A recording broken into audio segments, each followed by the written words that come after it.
Our top story this hour, Kenya printing media The Standard said Sudan and Egypt must stop beating the drums of war over Nile Dam.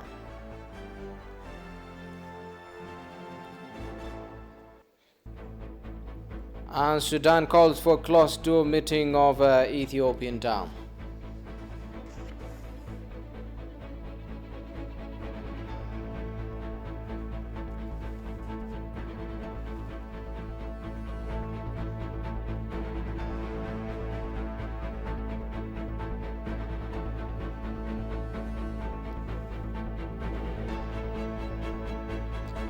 A very warm welcome to this news hour. I'm Solomon Danye. Thanks for joining me.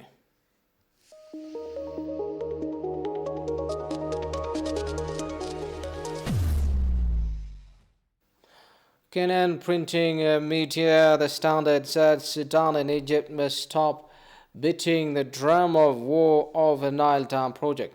The newspaper wrote, neither Egypt nor Sudan can claim absolute possession of the Nile water. Sintayo Tamratas more. Although Egypt and its leaders have never wanted Ethiopia to undertake any development project on the Abai River for more than half a century, Ethiopia already started building a mega dam on the river in 2011. Sudan until last year was very much positive and supportive of Ethiopia's project. Sudan even had been showing huge appetite to get more electric power supply with the project going operational, and this has attracted media attention to reflect on. One among several media is Kenya's popular newspaper, The Standard. In its editorial, The Standard stressed that Sudan and Egypt must stop beating the drums of war over Ethiopia's Nile Dam project.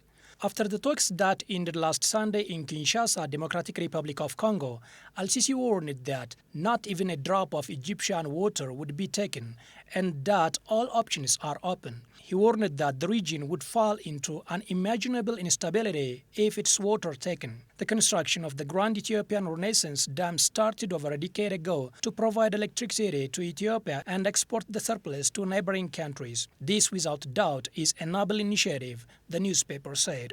Khartoum, which is on Cairo's side, has also warned that any unilateral decision by Ethiopia to fill the dam will affect Sudan's national security and will cause regional repercussions. Ethiopia plans to collect 13.5 billion cubic meters of water in July, but the two countries are against the move, the editorial highlighted.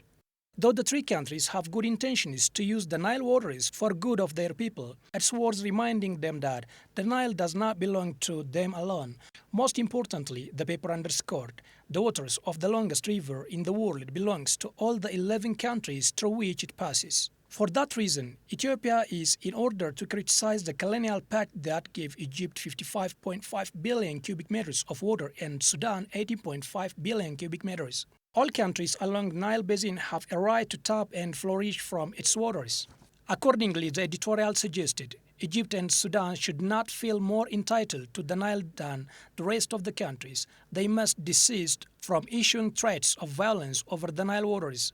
There is need for a middle ground in this dispute. The failure of the Kinshasa negotiations is not the end of the road.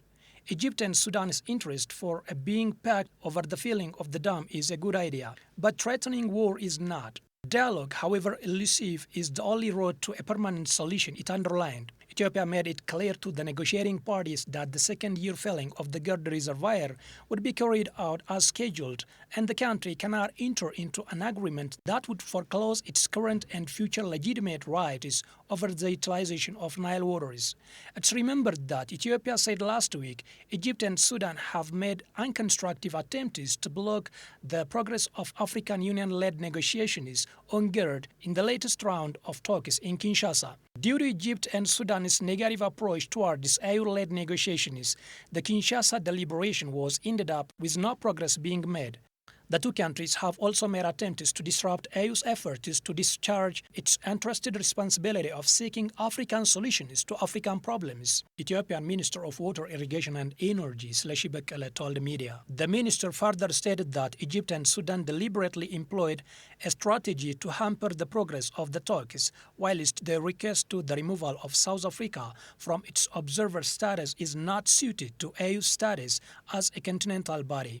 In Kinshasa, both Egypt Egypt and Sudan were mainly concerned to alter the negotiations procedure, and they were mesmerized by how to conduct the talks rather than engaged in constructive dialogue.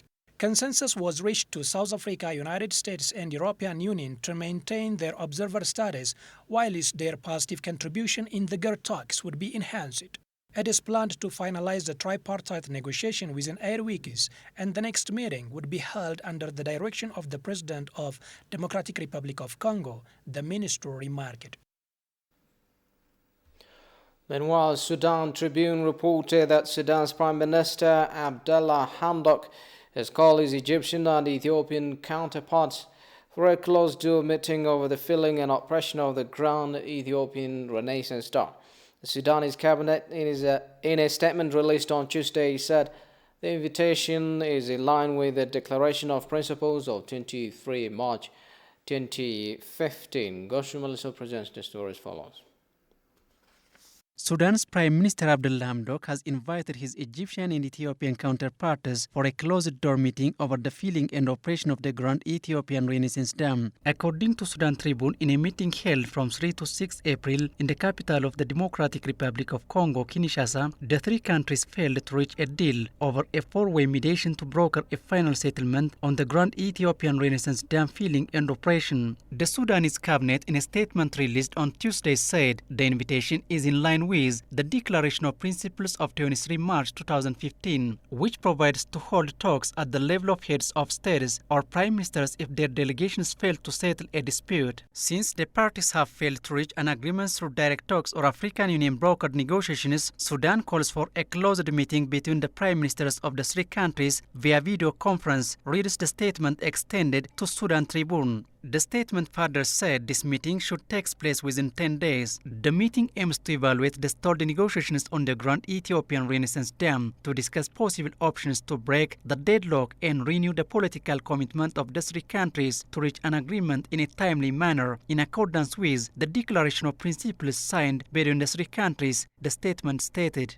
The three countries have agreed on more than 90% of the agenda of the talks. Among the remaining issues, there are the conflict resolution mechanism, drought and other environmental issues and data sharing. Recently, Ethiopia invited its counterparts Egypt and Sudan to exchange data on the filling of the Grand Ethiopian Renaissance Dam, but both of them rejected the proposal. They also asserted Ethiopia's right to future development, underscoring that they want guarantees that these projects would not harm the downstream countries, the newspaper reads.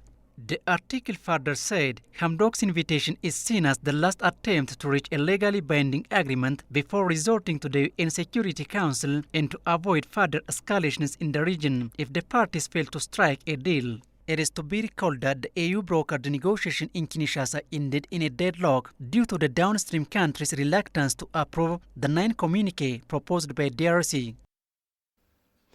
Ethiopian ambassador to France, Henok Teferra, told France 24 that heightened concerns of Egypt and Sudan over GERD are misplaced since the dam does not affect the flow of water. Expressing Ethiopia's firm position in settling the matter with the AU-led negotiations, Ambassador Henok delineated that completing the dam as a matter of life and death for Ethiopia. Sintayo Tamrat has more. It has been a decade since Ethiopia started the construction of its Grand Renaissance Dam on the Abai River. Following the commencement of the East Africa's mega hydropower dam project, the hydropolitics of the Horn region has progressively mounted, and there have been a decade-long negotiation among the three countries, Ethiopia, Egypt and Sudan. Even the recent negotiation effort by the AU has borne no fruits, owing to a new proposal from Egypt and Sudan. In relation with this, Ethiopian ambassador to Paris, Henok Teferra, told France 24 that completing the GERD is a matter of life and days for Ethiopia. We agree so much so that Ethiopia, which generates about 86% of the Nile waters, currently benefits from 0 drop of water. For us, it's a matter of life and death. 65 million people in Ethiopia, that's approximately the population of France, have no access to electricity. This situation cannot go on. So as a matter of survival, we believe a win-win solution is possible, and that can benefit not just Ethiopia, but the region or the riparian countries as a whole. The ambassador hopes that the EU-led negotiation can bring a win-win solution to the dispute if all parties have good faith. We are confident that through negotiation, a win-win solution can be found. We have an AU-African Union-led process that is in place. We believe that this dam, which is built solely to generate electricity, meaning it will not retain any water except for the period of filling the reservoir. This dam will benefit not only Ethiopia, it will also benefit the Sudan, it will also benefit Egypt. So really, we feel that the concerns are misplaced. We can all benefit from it. I think that what has to be understood is that this dam is meant to generate electricity and electricity alone. So the flow of the water will not be affected. The heightened concerns of Egypt and Sudan are unjustifiable because most of the technical issues have been resolved, the ambassador noted. Ethiopia has come a long way to satisfy most concerns of Sudan and Egypt during the negotiations, he added. I think all the technical issues can be resolved, and most of it actually has been resolved when the dam is filled, during which period it is filled. We have gone to great lengths to satisfy many of the concerns of our Egyptian and Sudanese brothers and sisters. Therefore, I don't think that the hype and the heightened concerns are really justified. We can come up with a solution that can satisfy all of us. And again, what we are trying to change is a historical injustice whereby we, Ethiopia, generating 86% of the water, using none of it, are asking and are going to use it to satisfy our basic needs, our basic development needs. Ethiopians have the right to live decently, just like our brothers in Egypt and our brothers in the Sudan. Ethiopia is currently preparing for the second phase reservoir filling of GERD, which has seen over 79% completion.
The old town is surrounded by a wall with 5 of the original gates that are kept shut from dusk to dawn.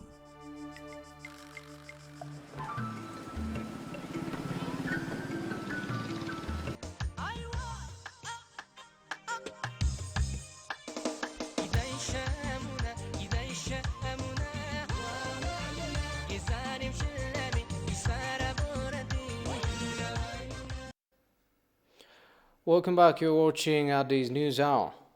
Media institutions must play a critical role in the peaceful conduct of the upcoming general elections as well as its credibility. Talking to ETV, Mulatu Alamayo, an instructor of journalism at Addis Ababa University, urged media institutions to disseminate timely, appropriate and balanced information to the general public. Abdullah Shagri tells us more. Ethiopia is gearing up for a general election, the sixth such event since the first one held in 1995. So far, some 46 parties will be competing for seats in both the 547-seat parliament and various state and city councils. In an exclusive interview with ETV, Mulatu Alamayo, who is Addis Ababa University journalism instructor, said the media institutions have significant role to play in feeding the public accurate and balanced information as part of helping the election free and fair. The instructor adds that journalists need to maximize their efforts to assess major activities of the election board, contesting political parties as well as other relevant actors. There are a couple of roles that the media can play during election. The first and the most important one is serving the people to get accurate information. So it is their role to inform the society. Informing the role means, the people couldn't have access to go everywhere to get information. So it is the journalist or the media who played that role. The political parties, they are trying to campaign. The election board, they are doing lots of things to carry out the election. And the executive body, they are also supporting the election process. So how these organizations are working, what are things are going on, right or wrong. So people should be informed. Increasing the accessibility of information helps media institutions to deliver actual information to the general public. The media must also aggressively inform the public on each and every election process so that clarity prevails. In the process of information, the people want to know what are the process, what are the rights and duties of the people, the large public. So in order to equipping the people, the journalists play a significant role. So voters education, it's good to do voters education in a face-to-face. However, it's very difficult to address those large public. So the media is the easiest one to address large public. According to the instructors, the media institutions need to create a platform that helps the general public and contesting political parties to express their opinion about the general election. The media, as the name itself, it's a medium for the people. So it should be a good platform for people to express their ideas. Not only people, but also for the political parties. You have to invite them, they have to express their ideas, their views. They can raise their manifesto, and people could get a chance to understand what issues, what political parties have. Journalists and media institutions must also post investigative stories based on inform the public about irregularities before and after the general election, the instructor underlined. Before we go, a reminder of our top stories. Kenyan printing media, The Standard, says Sudan and Egypt must stop beating the drums of war over Nile Dam.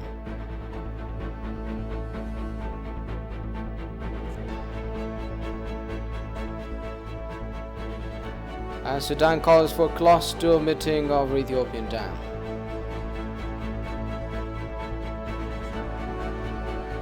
Well, that's it for the news. For me, Solomon Dange, and the rest of the English team here in the studio. Thanks for watching.